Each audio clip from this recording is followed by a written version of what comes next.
Hey folks, this is Gray here, and I'm really kind of making this video for just you, my core subscribers, because this is not really going to be super topic specific. But how many of you folks out there are dealing with the heat in your area? Be it, here today it was 90 some degrees with a heat index of like 103, and having a lot of problems in your gardens. You know how basically, if you look at certain things like tomato plants have a specific range of temperature where they like to grow, be it no lower than, I would say 45 degrees or so. Some of them still do well, but some people say around 50, 55 degrees. But I've known some folks to do pretty good in even those lower temperatures. Not as good as an optimal temperature between, let's say, 75 to 90, roughly around that range. But once it gets about 92 degrees or hotter, tomato plants just don't do well. Be it you have to consistently water them depending on where you're planting them, of course, as well as the fruits. It will not fruit. It doesn't produce as much fruit as it normally would. Sometimes the fruit's very small and inconsistent, and just a lot of issues like that. So I figured what I would do is kind of give you an idea of what's going on in my garden and some of the things that we're doing, because a lot of you folks know we're getting ready to move here in about a month or so. So I'm having to, condense a few things, get rid of a few things, and get things prepared in certain ways with my garden, because certain things I'll be taking with me and putting over in my new home. And other things I'll be leaving for hopefully whoever decides to rent this home here. But I figured I would show you what I'm cleaning up, what's doing well in the heat, where I'm positioning certain things, and why container gardening can be beneficial for certain reasons, that you have the capability of moving your plants around. Raised beds are great too, and putting them in the ground, there's always benefits to each aspect of gardening per se, right? But I'm showing you how I'm gonna, how I'm using my containers or my grow bags and stuff like that, and how I'm moving stuff around. And all in all, what am I doing to still grow food in this basically very heat infested climate? I mean, it's so hot. I'm always pouring sweat, soaking wet out here. I'm having to hydrate on a consistent basis when I'm out in the garden, be it in the morning or even in the evening, folks. Last night it was around 90 degrees. It was humid as heck when I was watering the plants. But we'll go take a look around and kind of see where things are going. I know some of you folks want to see how the sweet potatoes are doing. I figured I'd also give you guys a glance at the okra and the squash and how they're doing in this heat as well. So let's go ahead and take a look at the garden and take a little walk, and a little walk and talk per se, and see what I got going on and how I'm dealing with this heat.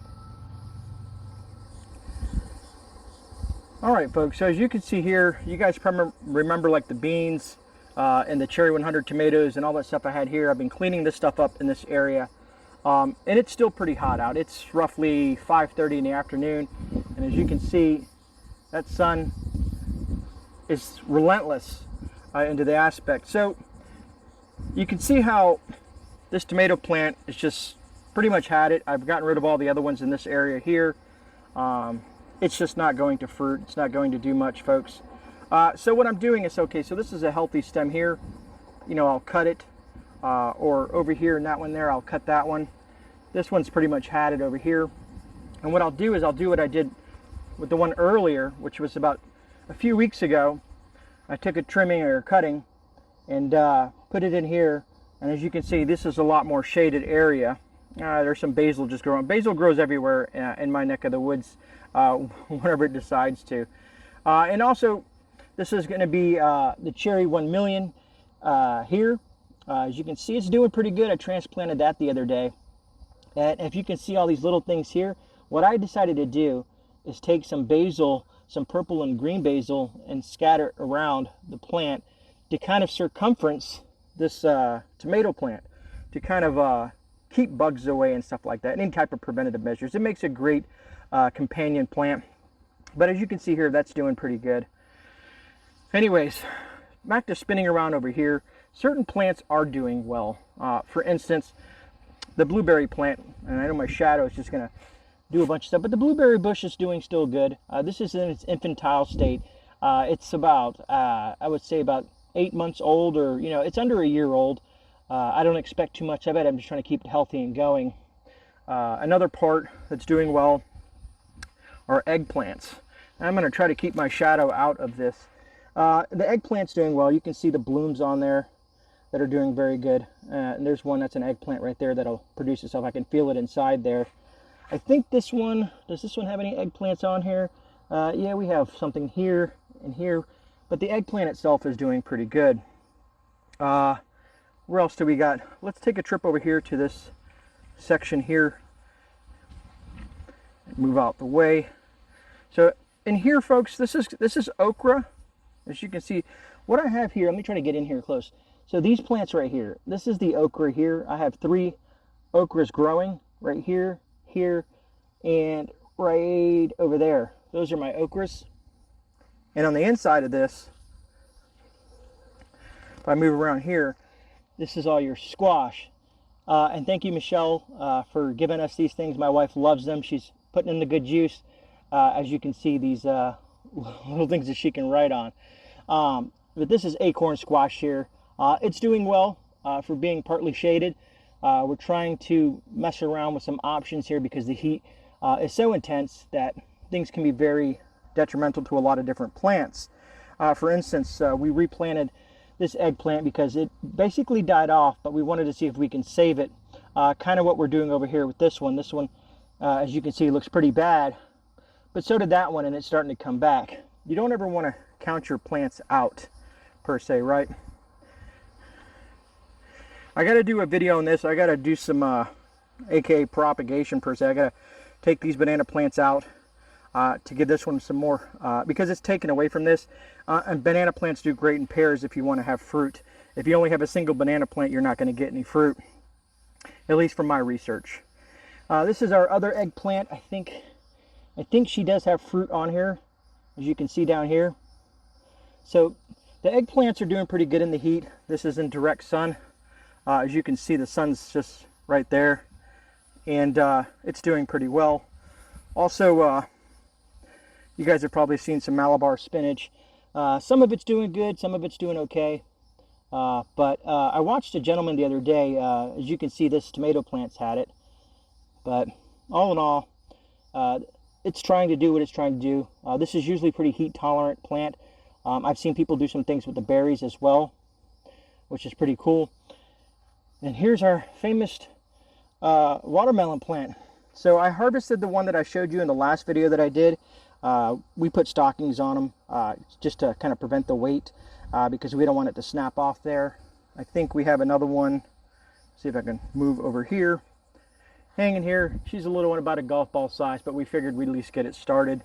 And there's other ones on here that are getting put together. My apologies about all my camera footage here. I'm kind of hand holding all this stuff like that. It looks like we got something, I don't know if you guys can see that brewing there as well. And it has a few others. This is another tomato plant that's trying to stay in the game, as well as that one there, as you can see. But there is no flowers, there is no fruit on these, as well as the heirloom tomatoes. We've only gotten about, this year, under 10 from this plant here. Very viney. I've let it kind of get out of hand, but it's just we've been trimming and trimming. So what I'm probably going to do is I'm going to probably take cuttings from this as well so that I can transplant them in the new home and move on from there.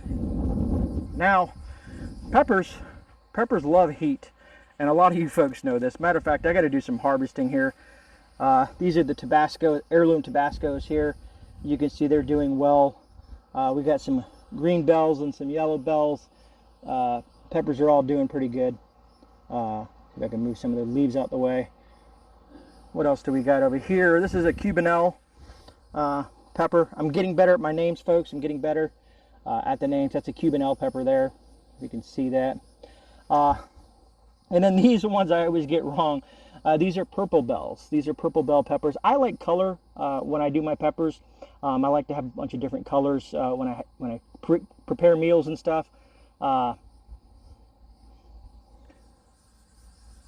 And over here we're going to move to the sweet potatoes. As you can see, let me back up a little bit. You can see the sweet potatoes are doing extremely well. If you guys have watched me, I'll link up down in the description. But you can look at, if you go through my videos and find the sweet potato videos, you can see how easy it is to grow this type of plant, especially in this hot, humid environment. And they're doing very, very well. They provide their own shade, so they keep moisture in the soil. But as you can see, they've just exploded. And basically, if you guys remember, people that have been watching, following the sweet potato journey, this just started as a few slips, some that even look just like a stem. But that's what I've gotten so far in that 50-gallon grow bag. Moving over to here, this is another tomato plant that I decided to try to save. It's doing okay. You can see there's still some dead stuff on there and whatnot. But we'll see how she does. Like I said, it's been very hot.